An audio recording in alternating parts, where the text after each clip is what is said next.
Holy smokes, man.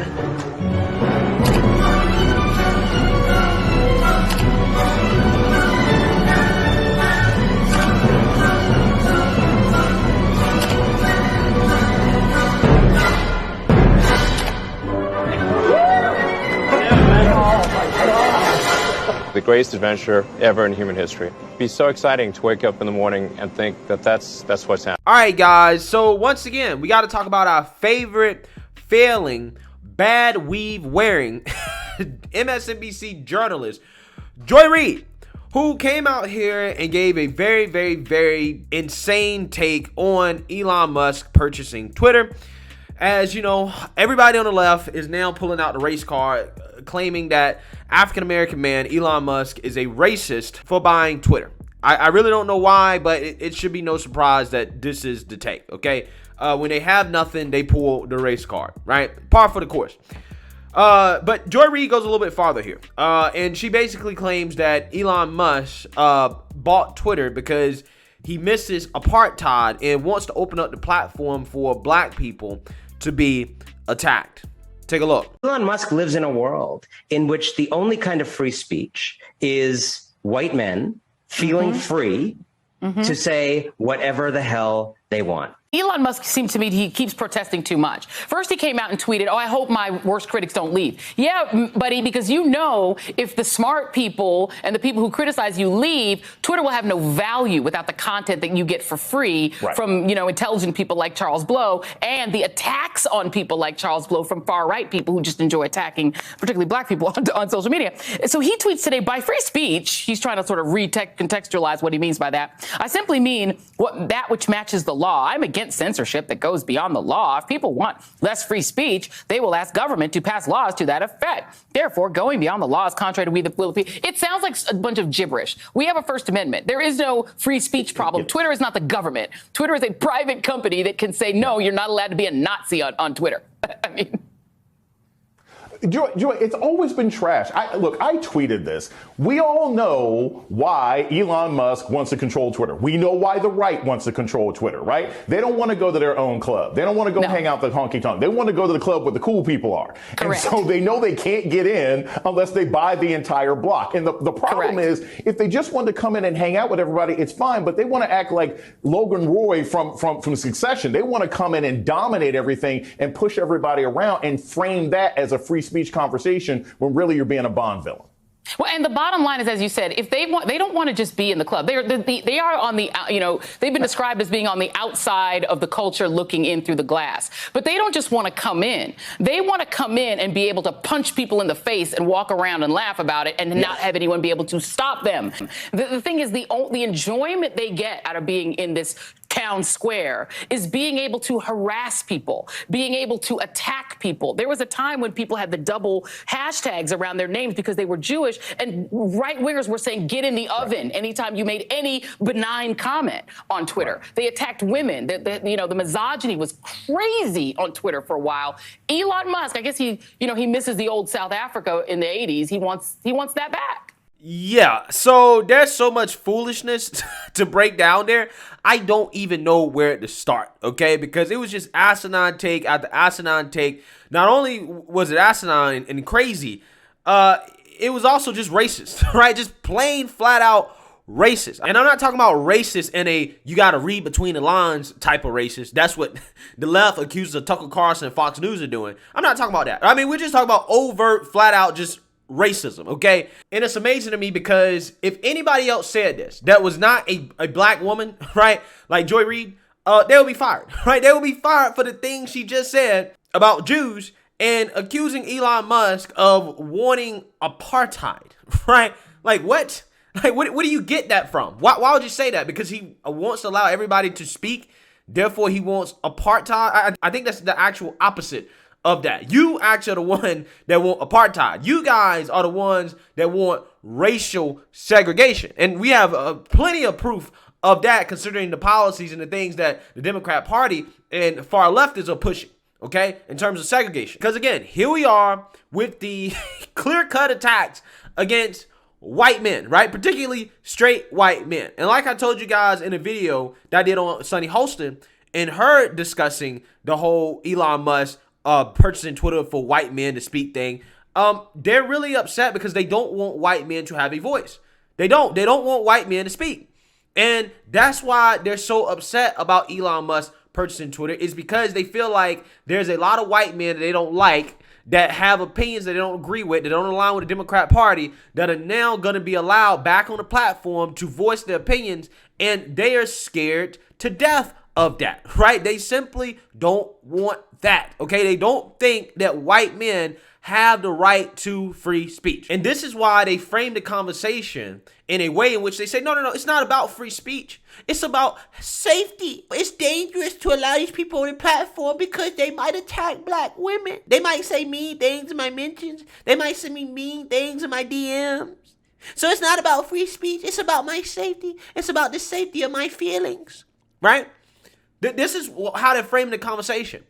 Well, why is that? Because it's a deflection from what the actual real conversation is about. What people are really upset about when it comes to the censorship from Twitter is the ramifications of the censorship that we have seen, okay, when it comes to the Hunter Biden story, okay, and Twitter censoring a true story from a major news outlet because it could possibly have an impact on the outcome of the election. Okay, that's what people are pissed off about. People are pissed off about people like Dr. Robert Malone being censored because he had the wrong opinions on the vaccine and the pandemic and the virus, right? That's what people are pissed off about. People are pissed off about the fact that the president of the United States was removed from the platform because, he can be inciting violence, okay? But yet you have Putin, the Kremlin, still on the platform, even though he waged a flat-out war in Ukraine. And you got the Iranian Ayatollah still on Twitter as well, too, even though this dude routinely incites hatred and violence against others, right? It's the freaking double standard. It's the fact that Twitter is overtly censoring one side of the aisle just based off politics.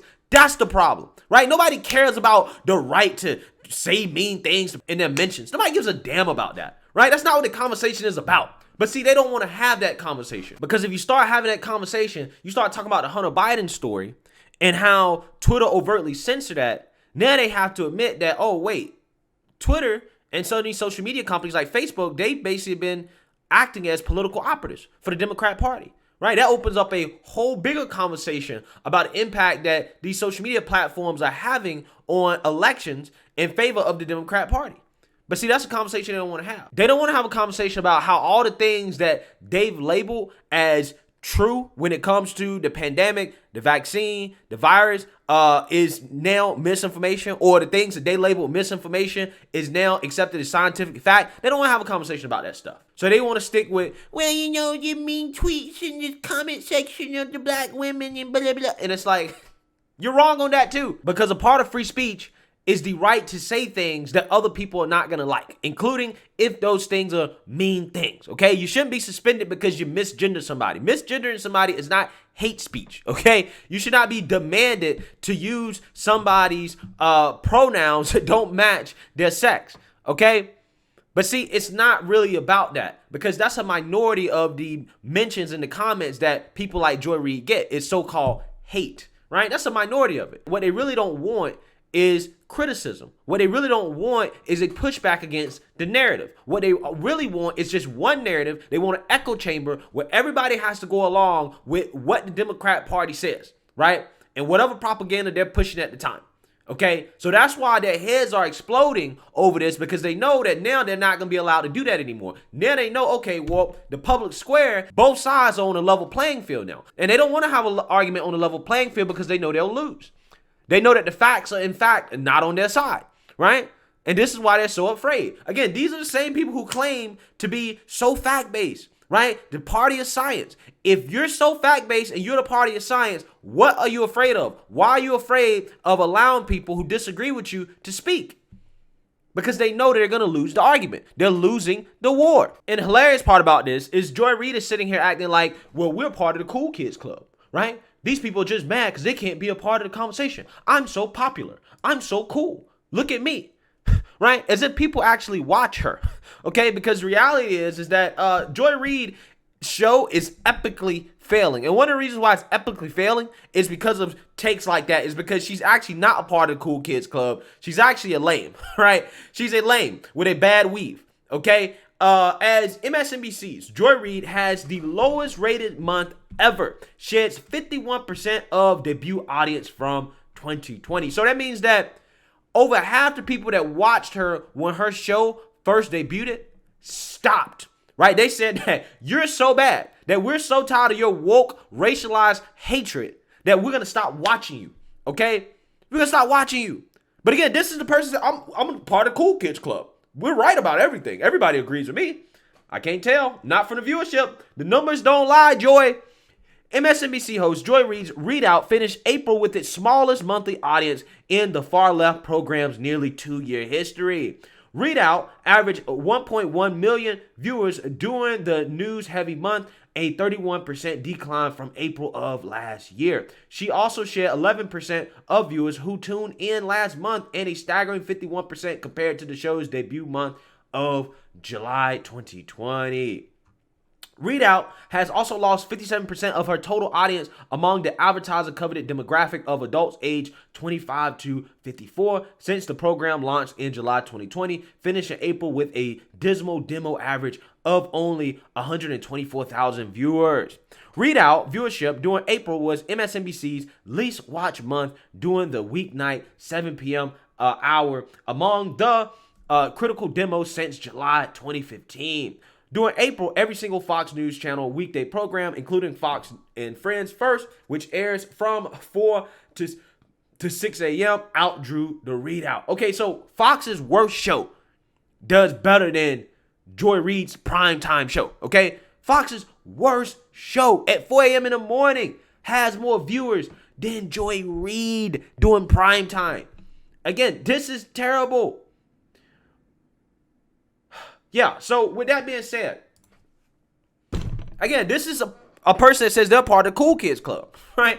Everybody listens to her. She's relevant. And all the people that are complaining about free speech being taken away and free speech being attacked, well, they're just mad because they're not a part of the club, right? And no. The reality is, Joy, is that you're not actually a part of the club, that you're outside of the mainstream, that you are fringe, okay? You're fringe. And see, this is why they're so pissed off about it, because they know that despite them wanting to be in an echo chamber, they want to be in an echo chamber on their own terms, right? They want to be in an echo chamber in which the playing field is stacked in their favor, right? They want conservatives on the platform because they don't want to just speak to themselves. They want to talk to conservatives, again, on a playing field that's not level, right? But now that Elon Musk is leveling the playing field, oh, they're freaking out about it. They don't like that anymore because, oh, well, you know, the narrative is being challenged, right? The narrative is being challenged. So with that being said, that is why they're so upset about this. Because, again, if they really just wanted their own echo chamber where it was just them to talk to each other, they could just go to another app, right? They could easily do that. But they don't really want to do that. They don't really want to do that. They want to silence straight white males that won't go along with the Democrat Party narrative. And then they want the ability to lecture everybody else on a unequal playing field, right? That's what they really want, okay? And that's why they're so frustrated by this. That's why they don't like the fact that Elon Musk is opening up the platform for everybody to be able to have a voice equally, because that's not what they want, okay? And there's not many alternatives out there in which they're gonna be able to get the same type of advantages that they had before Elon Musk bought Twitter. So let me know what you guys think. Make sure you like, comment, and subscribe. Most importantly, share a Black conservative perspective. Peace.